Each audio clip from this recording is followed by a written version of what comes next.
This video is brought to you by the EA Creator Network. It's not sponsored, but I have received some of the codes for some of the packs for free. So thank you to the EA Creator Network for those free pack codes. I'm JSimLady, and this is a Sims 4 speed build. Welcome. I have a pretty bad cold, so you'll have to forgive the voice. It takes a lot of effort to speak, and it's really rough sounding at times, so I'm very sorry about that. But in today's speed build, we are doing a magical set of townhouses.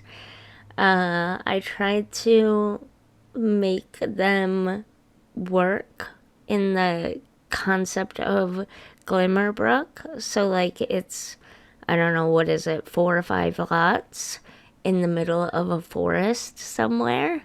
I know that I want more magical Sims to be able to live here, but I also know that building an apartment building wouldn't necessarily make a lot of sense.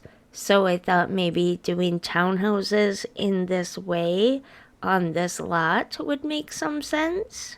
I kind of make an L-shaped set of townhouses here, kind of using that what looks to me like a little driveway area as like the front main focus area, if you will, and then kind of wrapping the townhouses around that. I think when you look at them from the map or when you zoom out, because this Glimmerbrook is one single neighborhood. It doesn't have separate neighborhoods because it's only got like 4 or 5 lots on it, right? So when you zoom out and you look at the whole area together, I think I did a fairly good job at getting it to fit together and look nice together with it being townhouses. That was my biggest thing. It wasn't how many houses could I fit in here and stuff. It was more, how can I make fitting multiple extra houses into a foresty area look natural and normal and realistic. You know what I'm saying? And I think with the ideas that I have for the other homes and lots and stuff, I think it actually turns out and works really well.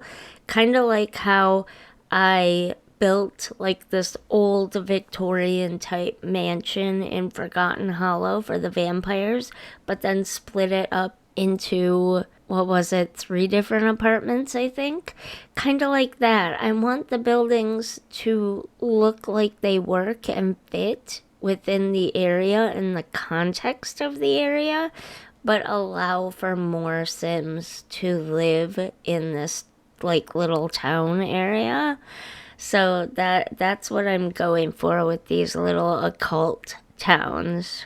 So I looked up a bunch of witchy and magical townhouse images on Google, both realistic and fantasy, and like paintings and photos and things, and I kind of combined some different elements that I saw to make it look even more magical, like each of the townhouses being a different size, each of them being their own unique shape, that kind of thing, to give it that magical appearance and to give it like that old, like this was built a long, long time ago and added onto type of appearance. Now, the funny thing is I meant to build 6 apartments or 6 townhouses, and I thought that I was building 6 townhouses, but when we are finished, there's only 5, and I don't know how that happened. I don't know how I so badly messed that up. Like, how can you not tell the difference between 5 and 6, right? So yes, it is an odd number of townhouses, but it fits, so I'm okay with it, I guess. Some of them are nice and big, and some of them are kind of small. For this video, we're only doing the outside of the lot, not the individual houses. Each individual house will be its own video, and each individual house has its own aesthetic as well. I tried to go as different as I could with each of them. It was hard because I always have this like one direction that I want to go in my head, and there aren't a lot of options to go in other directions. Like, I wanted to be somewhat colorful, but I wanted it to be old and witchy and foresty colorful, not like bright, shiny, brand new vinyl siding colorful, you know what I mean? And it's kind of hard in The Sims 4 without using custom content to mesh all those things together and keep the sort of same feel, if that makes sense. I think in the end it turned out okay. I believe those are wood siding from the Pets expansion pack maybe, and I used those to bring in the colorful side of things. The other thing that I think makes them look more magical and fun is that I used completely different doors and windows on every single one of them. I guess at this point it's already obvious that this is not a limited pack build at all. In fact, I probably used just about every single pack in this build. By the time all the houses will be done, I will even be using the 2 new kits that will be coming out soon. So yeah, definitely not a limited pack build.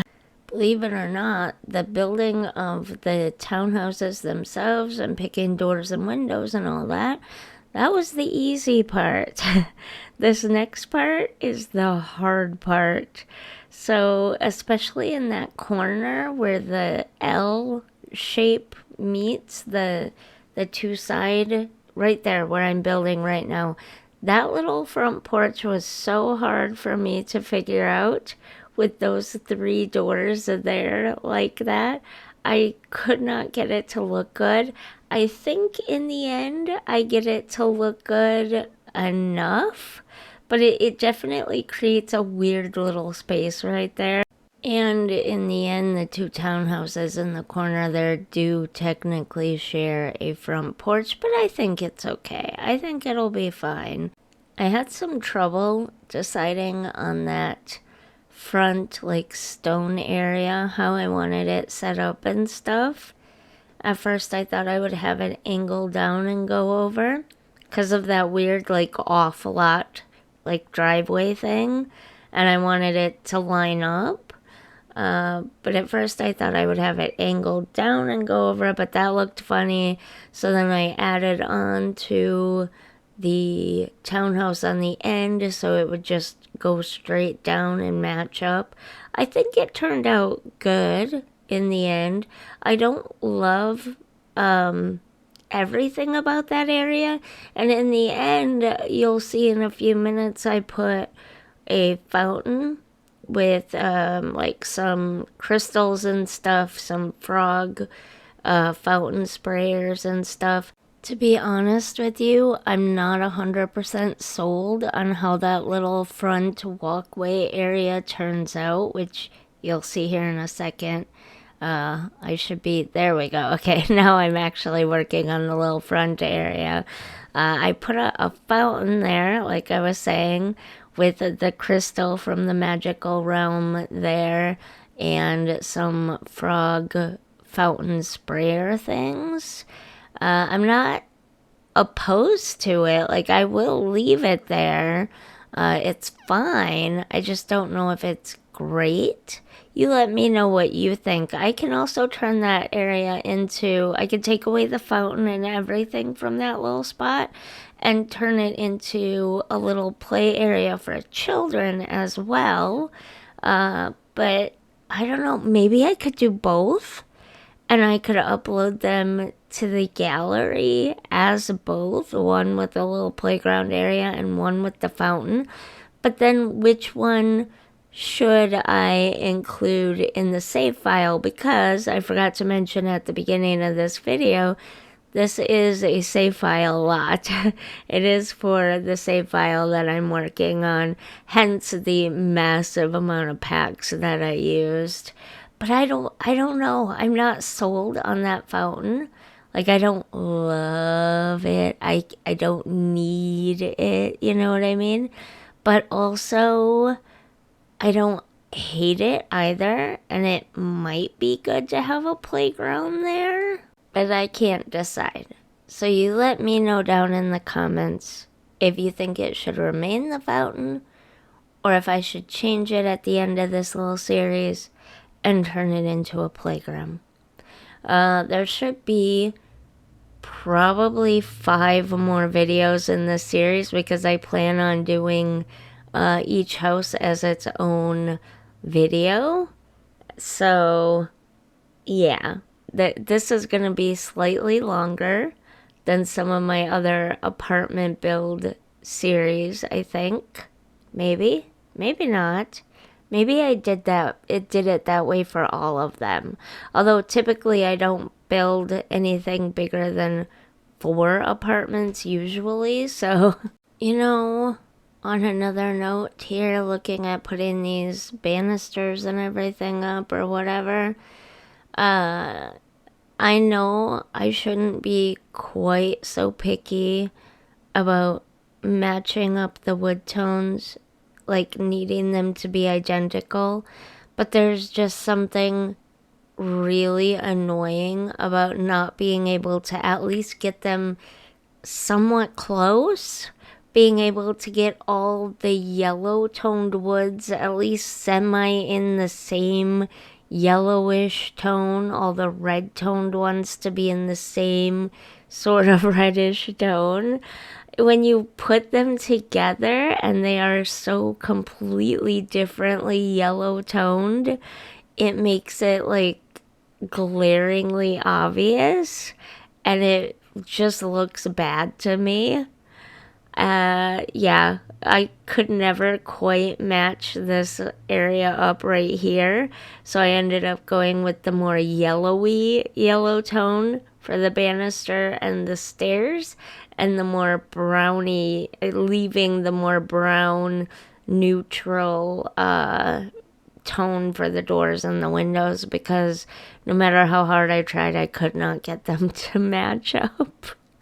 Anyways, we're getting close to the end here, and I've got the fountain finished. I think I'm just putting some finishing touches on the fronts, like lights and stuff on the fronts, and then I build a little area for mailboxes and a little area, I believe I put a dumpster there, or maybe I put 2 trash cans, I don't remember.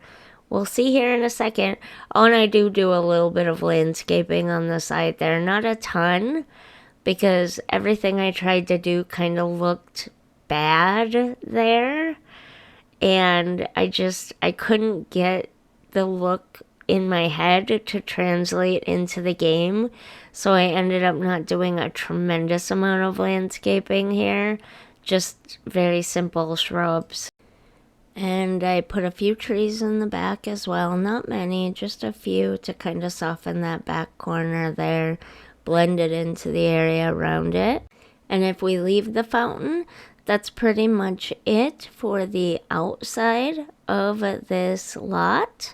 We'll be moving indoors to the inside of each of the houses in the next one. I'll do, I think, a complete walkthrough at the very end, or maybe I'll do a walkthrough of each building as we're going. It depends on how long each video takes, and each build takes me to decorate. But yeah, we're pretty much at the end here. Let me know in the comments what you think of that crystal fountain area, or if I should turn it into a playground. And if you enjoyed this video, if you're enjoying this build, don't forget to like and subscribe, and I'll see you in the next one. Bye!